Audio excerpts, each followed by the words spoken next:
I've known Vicki for more than 15 years. I've been long admired her work in self-care. She is an outstanding scholar and an excellent leader, a great mentor. And it is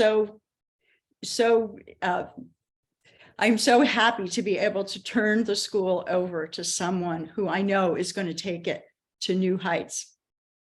So let's get a chance to know President-elect, Dean-elect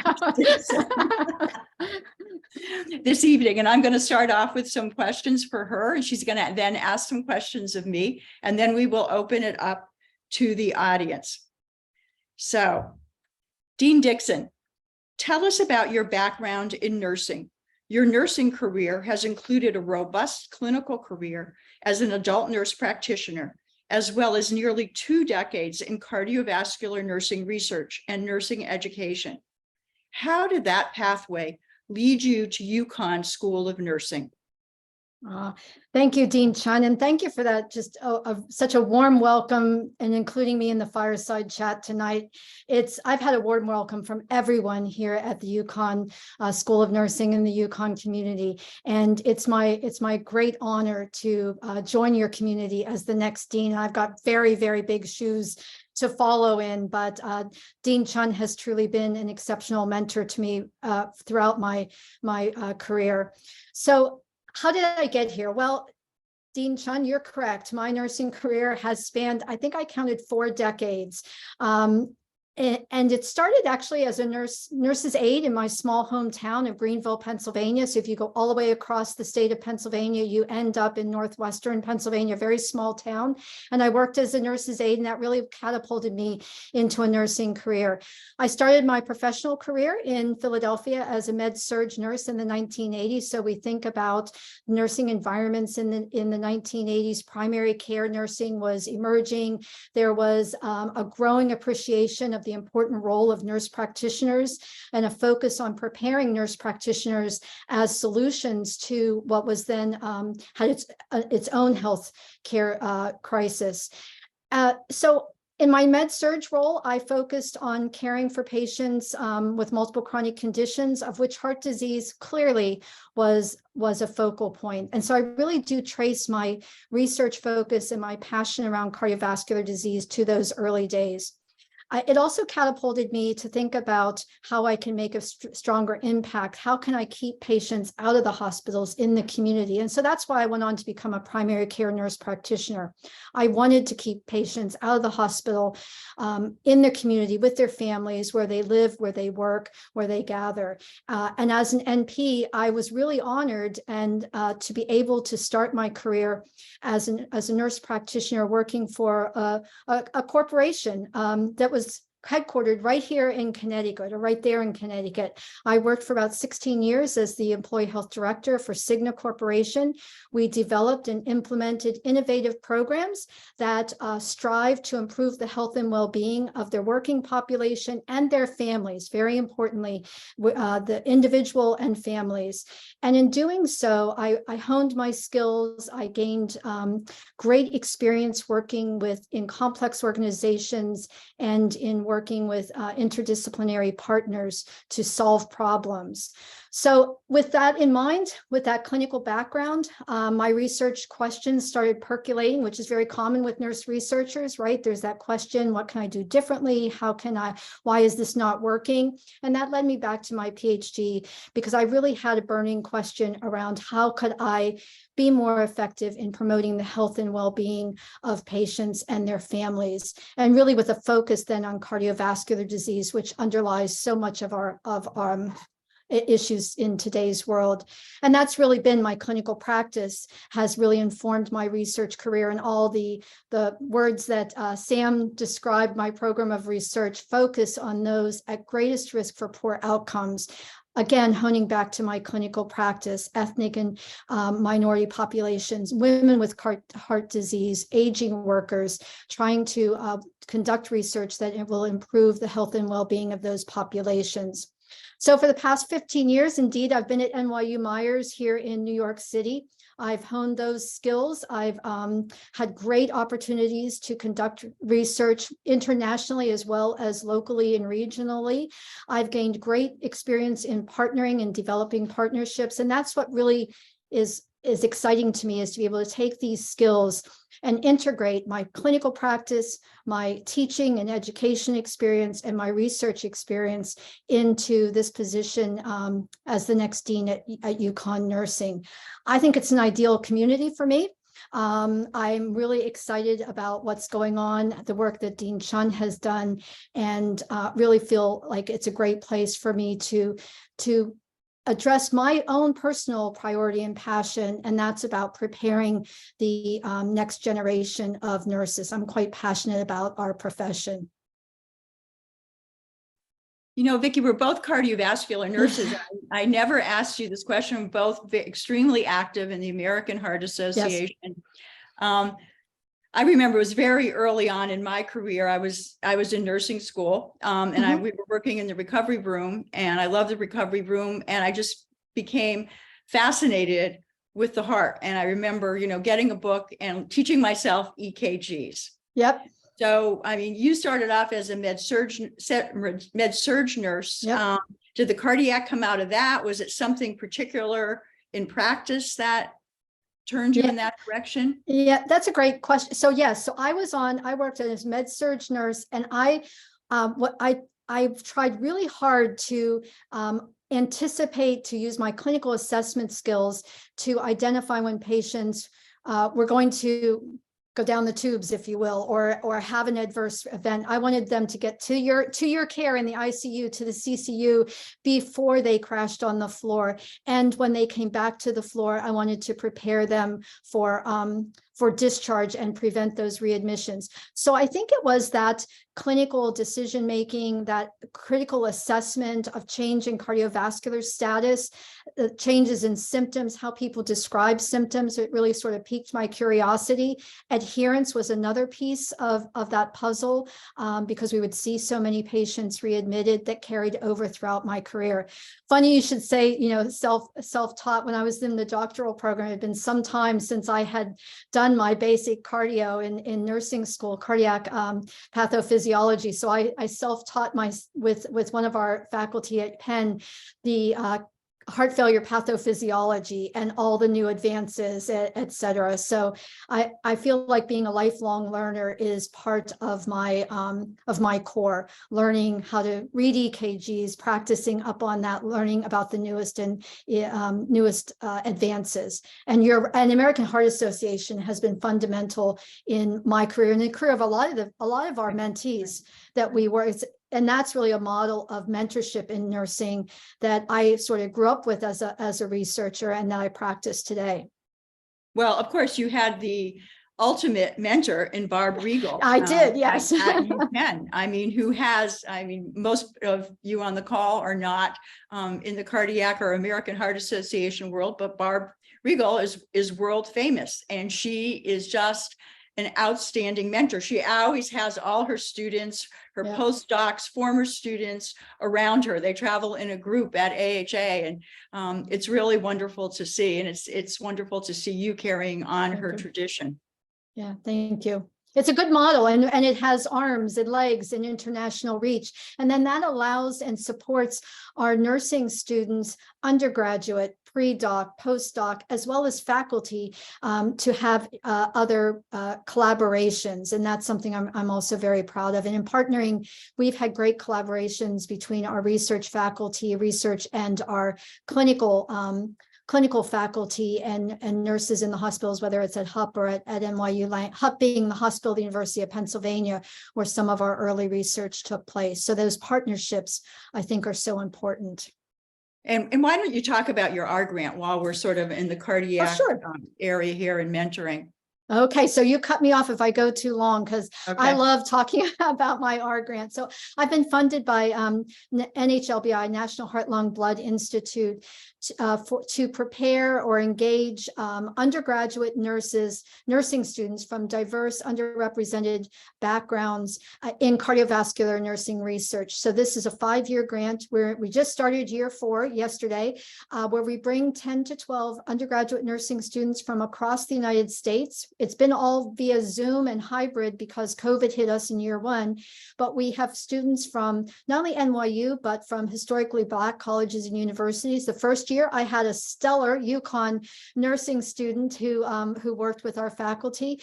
We do didactic classroom Zoom classes on cardiovascular science, on cardiovascular research, but most importantly, the students partner with faculty in mentored faculty research experiences. And what this does is gets them excited about research, gets them engaged in research early on, we hope, in their career. And our outcomes so far have been just stellar. We have nursing students who are continuing on. We have papers that are being written, have presentations that are being written. And that's a grant I'm so proud of. And it means so much to me because we are preparing the next generation of cardiovascular nurse researchers. So I'll be bringing that to UConn with me and really excited about seeing not only how we can finish out the 5-year grant, but how we can leverage and grow the grant in the future. Thank you for asking. Well, and I'm certainly excited about building the cardiovascular aspect. When I came to UConn, there really was not another cardiovascular focused person. And of course, now we have Nancy Redeker. Yes. A very well-known nurse scientist, one of the preeminent nurse scientists across the country, who is a cardiovascular nurse, studied heart failure, sleep, insomnia. So I think that's really something that that we can build on. Yeah, lots of opportunities to think about cardiovascular disease across the life course, because there's also a rich pool of faculty looking at children and maternal health. And we certainly have the connections. See, I'm being part of your community already. We have the connections to UConn Health and the other schools. So thinking about innovation, opportunities to collaborate with engineering, with other schools to really get creative to address these health issues facing populations that experience very poor outcomes, not only individuals, but families. So some of those things are obvious attractions to the school. Anything else? Well, as you know, and as some on the call may know, I've had great pleasure in working with some of the UConn faculty, besides Deb and Dr. Redeker, through my role at ENRS, meeting your students at conferences. The expertise, the resources are just phenomenal. But I think what struck me most and what really attracted me most was when I was meeting both formally and informally with the community, with nurses, with staff, with alum. Even when I was touring the hospital, that's a UConn nurse, that's a UConn nurse. The reputation for the exceptional preparation that the school, our nurses are sought after both locally, regionally, but also all across the nation. So that strong community. I also was struck by the willingness of faculty to talk with me about working together, about achieving the goals of the school. And so I think that was sort of the selling point for me, being able to feel a part of this community that clearly is working together to achieve the goals that have been put forth. Well, we do. We have fabulous students, and we have a lot of them. For those of you out there who don't know, we had a record number of applicants this year, 2,874. We've been going up every single year, and our incoming class will be 176 students, which is almost 100% increase over our normal class size. So we are doing everything possible to address the nursing shortage as well as the nursing faculty shortage at the graduate level. Yeah. So those are two challenges, aren't they? Yes, absolutely. Any other challenges that you foresee? Well, how do we build that capacity? So we have we have the needs, you have the applicants, which is phenomenal, but we have the important need to build capacity so that we can achieve or attend to those goals. There's a number of reports that came out talking about the need for us as a nation, as a healthcare workforce, to work on achieving health equity goals in the U.S. Well, nurses are at the forefront of that, and very importantly at the forefront. So I think one of the greatest challenges is around that. We've got students, so we need capacity, we need the resources to prepare them, and we need to prepare nurses from diverse backgrounds to have those experiences and skills and knowledge to address the issues facing, our American population. And we hear a lot about the structural and social determinants of health. I think that was alluded to as being an important part of my research, certainly a part of your research, Dr. Chyun. But it's at the forefront now of healthcare access and healthcare delivery. So that's a piece I think that we need to focus on. So we need to build the workforce, but just as importantly, I think that we need to work towards how do we maintain or sustain the nursing workforce. There's been a number of challenges over the past 3 years, obviously with the pandemic, but even beyond that, we've been seeing trends where nurses are leaving the workforce, not just leaving jobs, but leaving the profession altogether. So I think there's a challenge for us as a profession to work towards preparing nursing students through efforts in the curriculum, through the clinical experiences, partnering with our community CNOs and preceptors to prepare nurses for the challenges, to support our nursing graduates out there as they are in practice and facing potential challenges, and to support the nurse leaders to work towards sustaining a healthy work environment, one in which nurses can not only provide exceptional care, but have the ability to take care of their own health and well-being, so that they can remain in the profession and remain contributing for as long as they want to. And that sort of harkens back to my overall program of research around cardiovascular health and well-being, and those at great risk for poor outcomes, thinking about stress, thinking about burnout, taking care of our provider workforce, our nursing workforce is, I think, really an important priority for us. I didn't get a chance to tell you this, but a couple of weeks ago, there was a rural healthcare summit put on, sponsored by the state, and it was actually held at UConn. Oh, it was very interesting, but there were key stakeholders from all different arenas and representing all different communities and professions. It was very interesting, and so there is going to be a large emphasis on rural health in the state. yes. And of course, the Northeast corner is especially rural, and is limited access to services. So that is something that we will continue to be involved in. And I'm going to leave you the book about rural health. And, we have of Connecticut as being, not so rural, but there really are a lot of rural areas. So will be a lot of opportunities there also.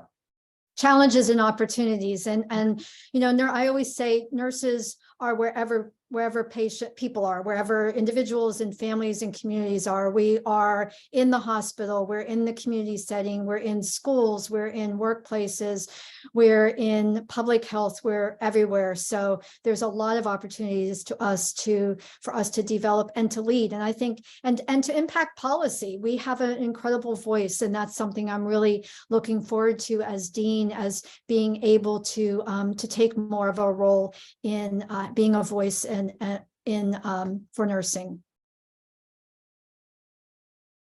Okay, just a couple of questions. What will your first steps be when you start in your new role? Well, I'm glad you asked that because I understand that there is a fabulous creamery. Ice cream at UConn is terrific. And it was closed when I was there doing my visit back when whenever it was. I'm not exactly sure why it was closed, but that's my first stop. But seriously, I will be I'm going to be spending a significant amount of time listening and talking with members of the UConn nursing community. I've started doing that through our transition meetings and meeting people. But I think it's really important to be available, to be present, to be engaged with all members of our community. We have some meetings planned, some in communities where UConn alum nurses are living and working. So we'll be going on that, doing some of those site visits. And I'm really excited about meeting our new students in August who will be part of the first class of my deanship. So I understand that that's a very special time for a new dean. And I've heard how fabulous the students are. I've met some of them, so I'm really excited about that as well. Well, I definitely think you should go to the Dairy Bar. That's one of Dairy my Bar, that's what it's called. is that I did not go there enough. Okay. There, it's called the Dairy Bar. Before you get to ask me some Okay. questions. I mean, people have asked me this. How should we address her? What does she like to be called? Oh, so I answered anything, you know that, but you can call me Vicky. I am Dean Dickson. You can call me Vicky. Victoria is my formal name. Victoria Vaughan Dickson is a long name, but I answer to everything and I try to answer to everybody. So that's fine. Does that answer that important question? Yes, you did. Okay. And I usually give the same response because my name is Deborah, Yeah. but people also know me as Debbie or Deb, and I'll say, just whatever you want, just call me whatever you want. And I'll answer. That's great. Well, so now I get to ask you questions. Yes, you do. Oh, good. So as Dean Chyun said, I have had the honor of knowing her for 15 years. She interviewed me at NYU. Do you remember that back in the day? And I was really excited to come to NYU because this cardiovascular nurse researcher was there, and I saw a great opportunity. And then indeed, you've been a great mentor to me at NYU, and you've been so helpful and instrumental in guiding me in this process. You have to send me directions to the Dairy Bar, but we'll put that as a follow-up item. So my question to you is, you've had an extraordinary time as dean. When you reflect back on your deanship, what were some of your most challenging challenges? Because clearly this was a challenging time for nursing these past several years. You really delved right into the middle of it. Yeah, there were a few. There were a few. I think people would probably say that I would say COVID first. I'll say COVID was second. Okay. The greatest challenge by far, and we're still feeling its effects, was the racial incident we had at the school in October of 2019. It was really the greatest crisis of my deanship. And while we had started efforts, DEI and belonging efforts, we weren't very far along in that path. And unfortunately, the supports at the school and the processes that we had to follow through the university were not what they should have been. And we had to follow the processes. But during that time, there was a great deal of pain. There was a great deal of anger on the part of the students as to how the incident was handled, how it had to be handled. And I understand that anger, but some of that lingers, and some of that is never going to go away from those classes that were directly involved with that incident. It was so painful for all of us.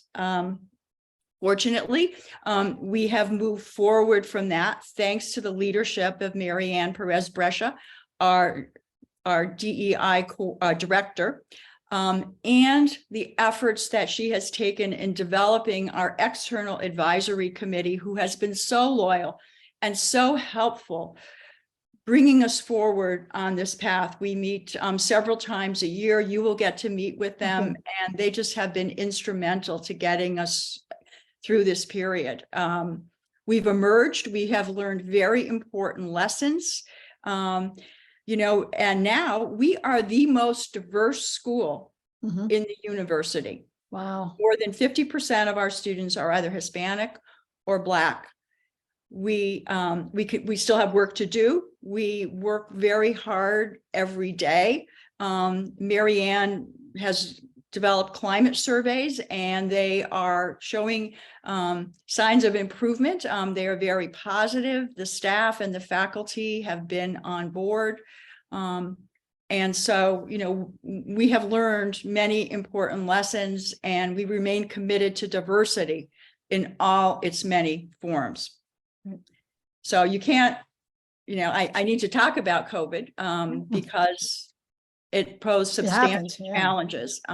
Keeping the students, faculty, and staff safe was always my top priority. But then we needed to provide students with clinical experiences. I always said, if it was just switching over to online learning, my faculty did it like that. They are just incredible and so innovative and open.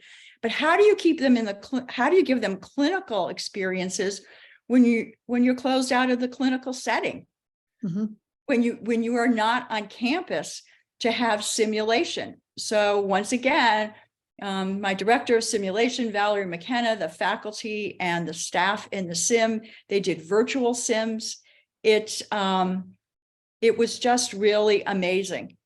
Everyone pitched in to do fit testing for the masks. I mean, the staff, the faculty were doing fit testing. The university did not have a mechanism whereby students could be tested each week. I did not want to risk sending students into the clinical setting without routine testing. So that took a lot of work, and a lot of people at the university helped us to accomplish that. And I think our clinical partners really appreciated knowing that we were doing weekly testing with the students. Again, the faculty were fabulous. They quickly pivoted to online learning. And despite being, physically separated, everyone really worked together, students, faculty, and staff, and we were really able to meet this challenge. So, I think we came out of this period very, very strong. Yeah. And of course, go ahead, Vicki. No, go ahead. Anything else about COVID? I'll just give you my last challenge. Oh, I was going to ask how you think those lessons and that innovation might be parlayed to address some of the challenges just in general, but you can come back to that. Tell me the other challenge. Well, of course, it's budgetary. And it's, I think everybody has budgetary challenges. We faced them long before my deanship, and it looks like they will continue. Our funding has been relatively flat for the past, I would say, 10 years. And, as we increase students, that does need to change. We've made great strides in our philanthropic giving, and I am grateful to all of our donors. We have a huge alumni base, and I would like to see that giving returned, even in very small amounts, because every gift is important, but it's a commitment to the school. But we're trying to meet the challenges of the budget. Everyone knows the situation in the state of Connecticut. We are expected to be good stewards of that money. Yeah. And so it means, it means being careful. It means, with looking carefully at our teaching loads and everything that we do. But we are committed to the state, and we are committed to providing and continuing to provide the best nursing education that anybody could get in the state. Yeah. Well, you were faced with a number of challenges, and the school has come out stronger and greater under your leadership. And I'm so grateful for the work that you've done. And I can tell by some of the comments in the chat that everyone here is as well. So thankful and grateful for your leadership. I'm curious, some of the innovation, UConn was very quick to pivot, probably quicker than a lot of institutions. I think Connecticut was just a tad behind New York in the virus spread, if you will, or the devastation, the impact, but you pivoted so quickly. Any lessons that we could apply to the challenges that you and I have been talking about as far as students and building capacity and resources? Any hints? Well, I mean, it all stemmed from the faculty and their Right. ability to do it, because we weren't doing really anything much online. But, people were using technology in the classroom. We have a very strong innovation focus that predated me, in large part thanks to Liz DeLuca and the foundation and our wonderful visiting professor, Tiffany Kelly. So I think there was a spirit at the school and an openness to innovation that allowed us to do that. And it happened like that, right? We went for spring break and we didn't come back. They were online. Right. Right. Yeah, absolutely. So that community that I felt that's ever present has really helped. And I think that's one of the comments in the Q&A was ways that the alumni can be involved personally. And so it sounds like being part of the innovation, being part of the creative solutions, helping us think through some of these challenges that you and I have been discussing. That's one way I, as an incoming dean, would call on alumni to help me think through some strategies. Other ways that alumni do you think can be personally involved? Well, Sam has done a great job, bringing together our alumni. We have a great alumni board. They have been doing more and more. I mean, this Fireside chat series came out of the pandemic, and to try to bring more alumni in. We have a ceremony, a Reflections of Excellence ceremony in the fall each year. It used to be sometimes a dinner, then we moved to a brunch. But for the past couple of years, we've been doing that virtually, and so that the students can meet their donors. So I think all of this use of technology has really helped us to connect with our alums and with our donors. We started last year a virtual welcome for our new incoming students. That went very well, and we will do that again. Oh, that's great. So you have a lot of accomplishments, and you've done a lot. The school has certainly grown and is admitting more students, lots to be proud of. We are all just really in awe of the work that you've done. What are you personally most proud of? Well, and it's not really my accomplishments. It's the accomplishments of the faculty and the staff and the students working together. But certainly it has to be being a leader across the university and beyond the university in terms of DEI. And once again, I think, Mary Ann really needs to take the credit for that. She's always pushing it back to me and saying, well, you created the environment, you're encouraging, but it's really her vision and her hard work that has done it. Certainly getting all of our students graduated during the pandemic. We had a few master's students who didn't graduate on time, but everyone else graduated on time. Amazing. And that was important to get nurses into the workforce. Maintaining our NCLEX pass rates during this time, strengthening our ties with our clinical partners. That has been key throughout. Recruiting exceptionally strong clinical faculty and just amazing tenured and tenure-track junior faculty. And I'm sure that was a part of the attraction. Yes. Yeah, absolutely. We always used to say that at NYU about you and others who we attracted there. And it's certainly true of us here at UConn. Doubling our enrollments, growing our donor base. And when I started, one of my goals was to increase the visibility of the school. And I think all of these things have really shown that we have increased the visibility, our standing on a national level, and the ability to attract both students and faculty. And that reputation is national and growing internationally. So when I have told people, I'm being appointed the next dean at UConn, they're like, oh, wow, that is awesome. UConn is a fabulous nursing school. And that's a good thing for anyone to hear. So that's due to the work, all the work of you and the other deans before you, and the faculty and the students, the reputation. So I'm always asked, what is your vision? What are your goals? So let me ask you, what did you envision that maybe you didn't accomplish, you weren't able to accomplish? And go ahead. Well, when I came, Angela Starkweather and Chao Mei Kong were here, were very strong researchers. And we had some other very strong researchers here. And so my interest is research.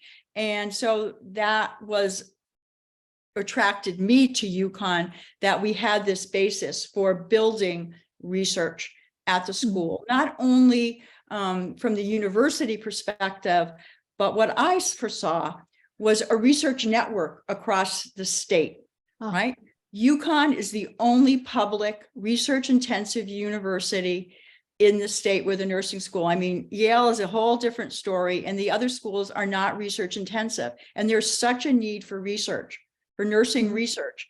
And the state is small. So it's, you can get across it in a couple hours. So I saw this as a real opportunity to build this network. Well, something called COVID came in the way of that. But I am confident under your leadership, and there's so much interest out there from our clinical partners' perspective of doing nursing research.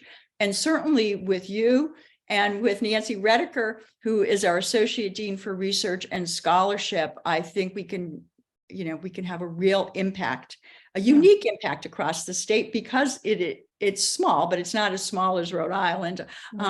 So that, I think we can have a real research impact across the state. Yeah, absolutely. And so it is a small state, but it's an incredibly diverse state. And I didn't realize just how diverse Connecticut is. It's increased in diversity in the last 20 years. It's one of the fastest growing states as far as diversity. So, and as you noted, you have urban. Connecticut is urban, it's rural. There's mountains and lakes, there's environmental issues, there's a whole lot of diversity from individuals to communities to exposures, and that all feeds into health and well-being. So I will share that vision with you and look to see how we can, going forward, carry that on in building the research capacity and creating these partnerships with other across the state and with our alumni who are in key positions across the state. I'm always impressed when I hear, well, that's a UConn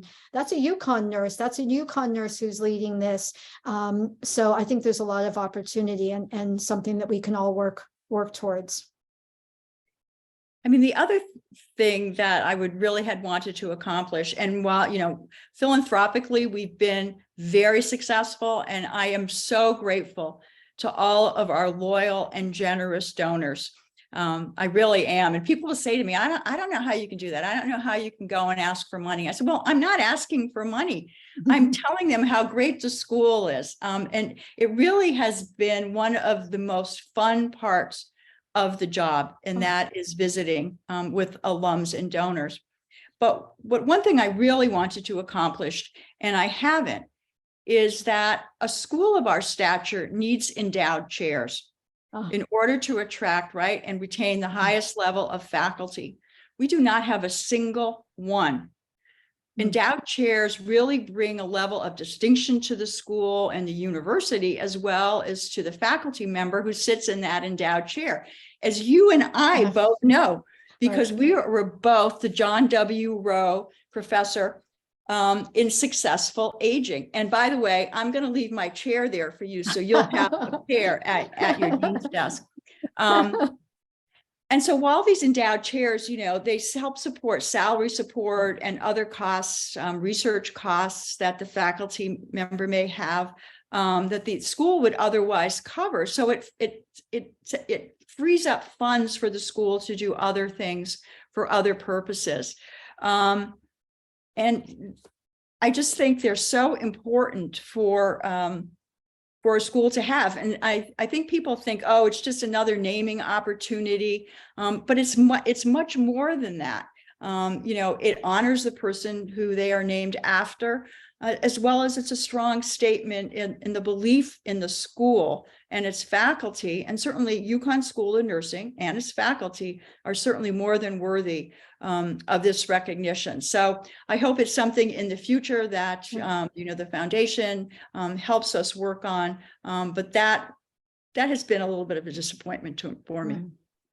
Well, that's great input, because it also helps in one of my goals around, and yours as well, building capacity, because as we attract faculty, researchers who are prepared to support the growth of nursing students and pre-doctoral and postdoctoral students, providing that share those resources for the conduct and the scholarship is so important. And it allows us to get to what I think is critically important, and that is recruiting diverse faculty from diverse backgrounds, diverse experiences, and you can really help to identify what the priority is of the school, right? So around whether it's, we share the successful aging, which is a tribute to cardiovascular research, and John Rowe, who is committed to aging research and optimizing health, but work that seeks to address health disparities or populations that experience poor outcomes, aging populations, maternal health, things that are priorities of a school's research foci or universities foci, and are critically important. So I agree that that's something that would be certainly attractive and help us as we move towards expanding and building capacity. And it sends a clear message to our nursing students on the importance of nursing research as well. Because that's the other half of this, is we want to prepare nurse scholars to advance nursing science that can be used to inform evidence-based clinical care that affects the care at the bedside or in the community or wherever we're caring for patients. So those are two that I'll keep working on. How's that? And I will help in any way that I can. Good. I think we're going to turn it back over to Sam so that she can take questions from the audience. Yes, so thank you both. That was very informative, and I know I enjoyed listening and hearing about some of your visions and thought, Dean Dickson. We did have a couple of questions, and folks, I encourage you, we have a couple more, we have a little bit of time here, so if you want to add any questions to the question and answer portion, please do so in the chat. But first question, will students who had an alternative clinical learning experience because of COVID be offered any additional resources to support their practice? Well, most of those students that were directly affected have graduated. I'm misunderstanding the question? So let's see, I believe somebody raised their hand.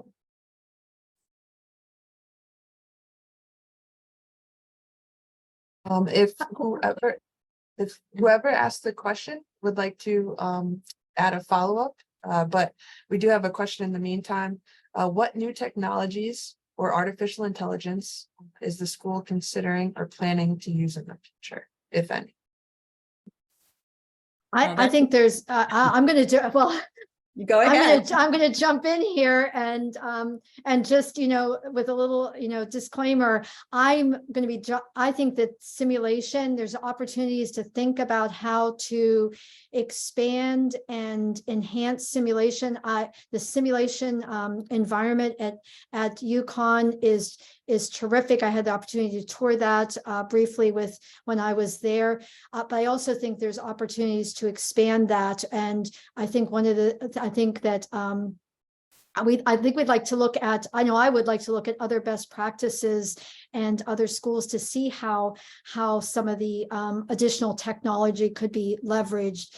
How can we partner with engineering and innovation labs on the campus to enhance our technology, to think about how to use it to advance nursing science. So I'm from a 30,000 feet here level, but I think that we need to see how we can do that, see how we can partner, where is their expertise. And nurses have a place to play, have a role to play in advancing technology related to patient care and innovation and nursing education. So I think there's an opportunity for us, again, to partner on that end as well.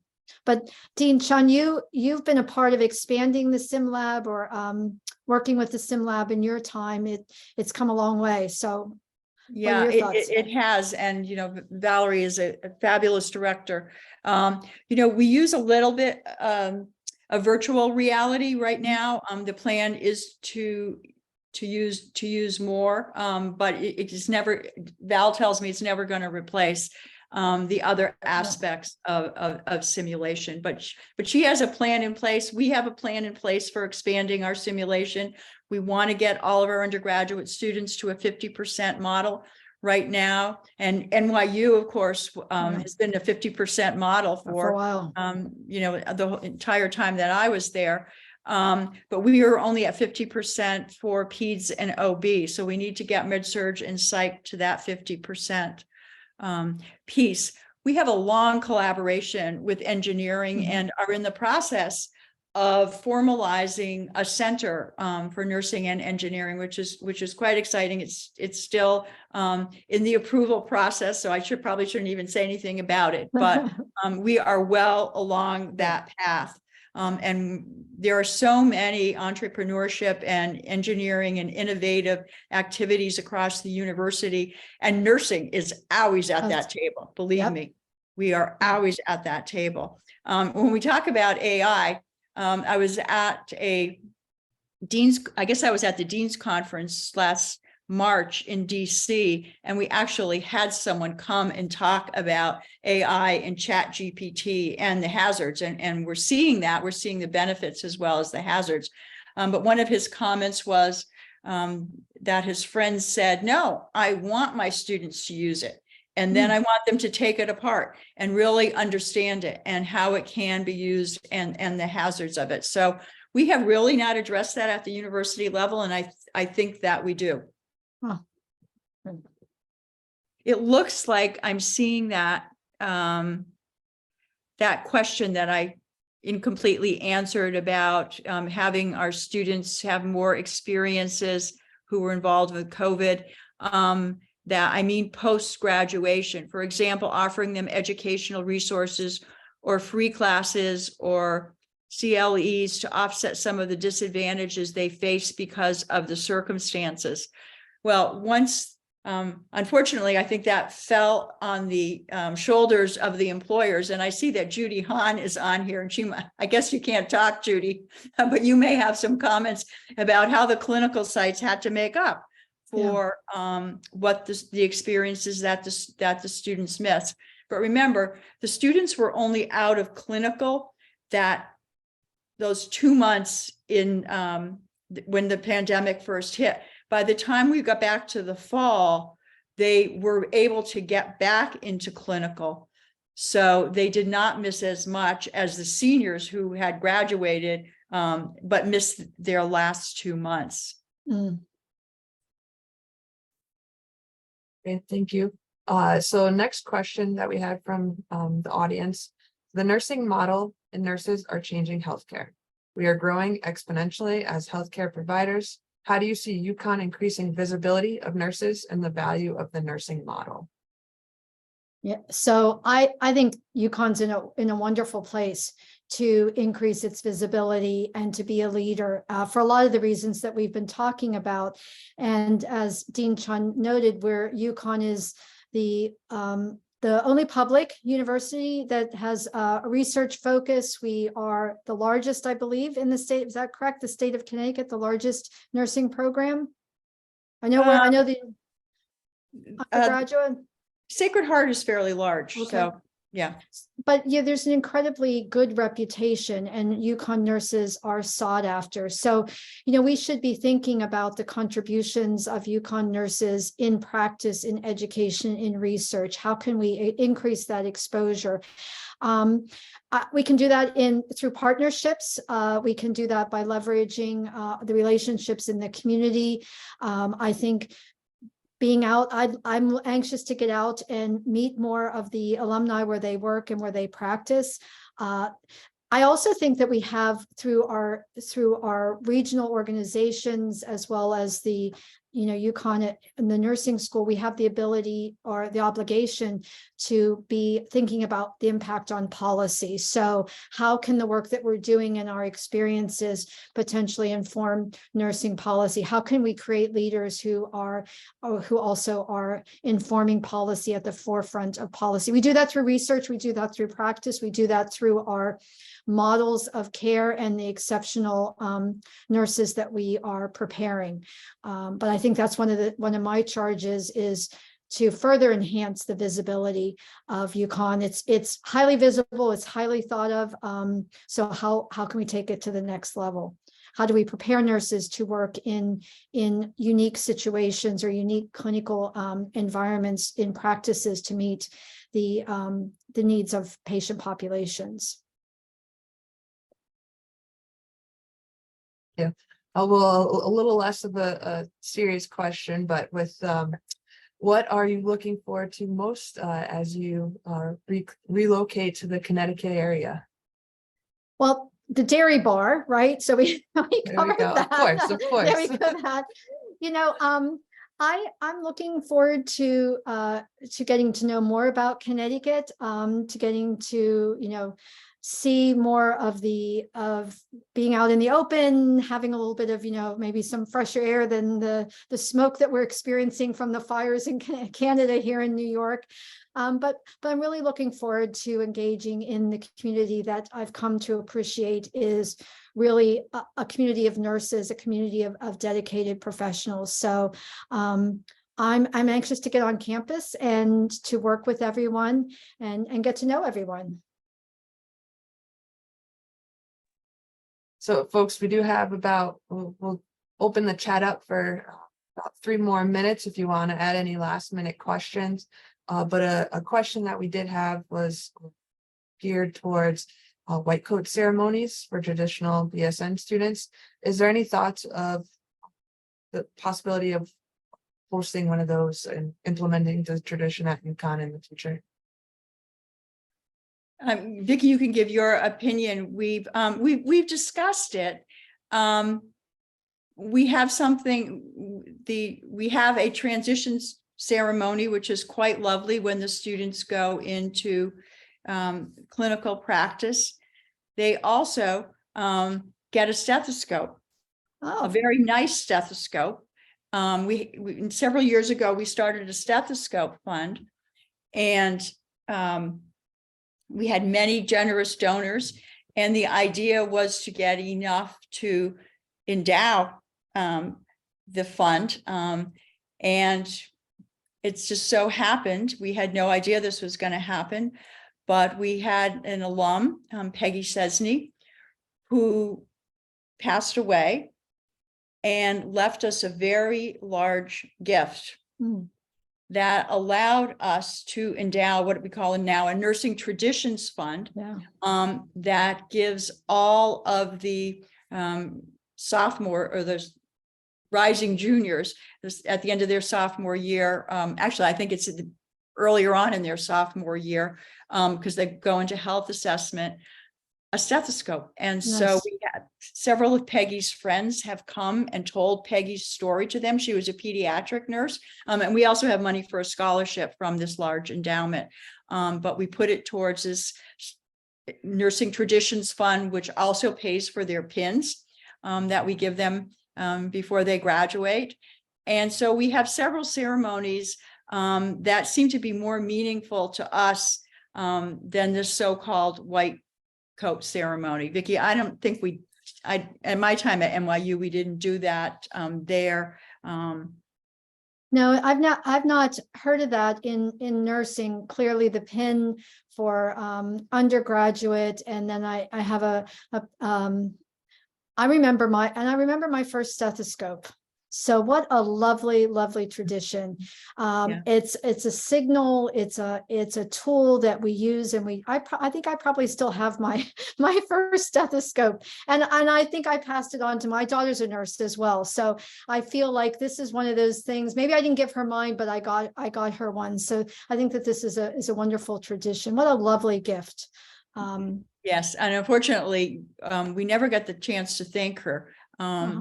Because we had no idea that she was going to give us this wonderful gift. Wonderful. And if anyone comes to the school, you will see our beautiful Peggy Sesney auditorium. But I think we're probably the only school in the country who gives students a stethoscope. That's great. Wonderful. Well, last question. Dean Dickson, what do you want to leave the audience with here as we wrap up and head into the summertime? And Dean Chyun, any final words for the group? Well, I was hoping that Dean Chyun would give me some additional advice, but we're meeting on a regular basis. So you can do that. I would say to the audience, it's truly my honor that you have the confidence in me to be your next dean. I could not be more thrilled to work and come to UConn to be a part of your community. Dean Chyun has been a wonderful mentor to me, and a valued mentor and a valued colleague and friend. So I will certainly do everything that I can to not only make her proud, but also to help to build the important capacity to prepare the nurses that it's so important in Connecticut that will serve us in our region as well as in our nation. So I look forward to seeing everyone hopefully at some point over the summer, the fall, wherever our paths may cross. And I'm ready to start. Dean Chyun, your advice or closing comments, or you can give me your advice when we meet next. Advice? You don't need my advice. Definitely go to the dairy bar. You're a listener. And of course, that's the best advice you can give anyone is to always listen first. Patient, but don't be too patient, right? Sometimes I'm too patient, I think, but, and just, the thing is you have to be ready for the unexpected, because you never know what challenges are going to emerge. And certainly COVID taught us that, right? Did it not? I mean, who could ever have imagined what it would be like? No one. So, well, as we close tonight, I want to thank all of you for attending and getting a chance to know your next dean. I also want to thank all of you for the support that you have given me over the past 5.5 years. Together, students, faculty, staff, donors, and alums, we have continued to build the school that was started 81 years ago by founding Dean Carolyn Ladd Widmer. I think it's appropriate that in my closing words that they should be from Dean Widmer. They're actually from her valedictory address in 1919. And interestingly enough, on this very night, June 6th. And these appear in this extraordinary remembrance, if you can see it, that was written by her son, Eric, and which I will leave for you, Dean Dickson. Thank you. So, as she was graduating from high school, Dean Widmer said, "We must save lives, help the helpless, safeguard humanity's interests, and blaze a path of light. We must strive upward toward the goal of a better, nobler world. That goal is not easy of attainment. Toward that high goal, toward this lofty mission, we are turning our faces now. We have reached the foothills. We are facing the ascent before us. The climb will be steep, but we shall not falter or turn back. We are looking toward the future, and it is ourselves who shall determine what the future is to be." She goes on to close saying, So we look forward with hope and resolve into the future's brightening way. With the morning sun upon our faces and morning sunshine in our hearts, let us press upward, striving to attain our mountaintops, to bring to the dawn and morning sunshine of a new and better world. Thank you for the honor of serving and for allowing me to be part of the 81 years of history and of service to the state of Connecticut. I am confident, I am so confident and so grateful to leave you in the best possible hands for the journey ahead. Thank you all and good night.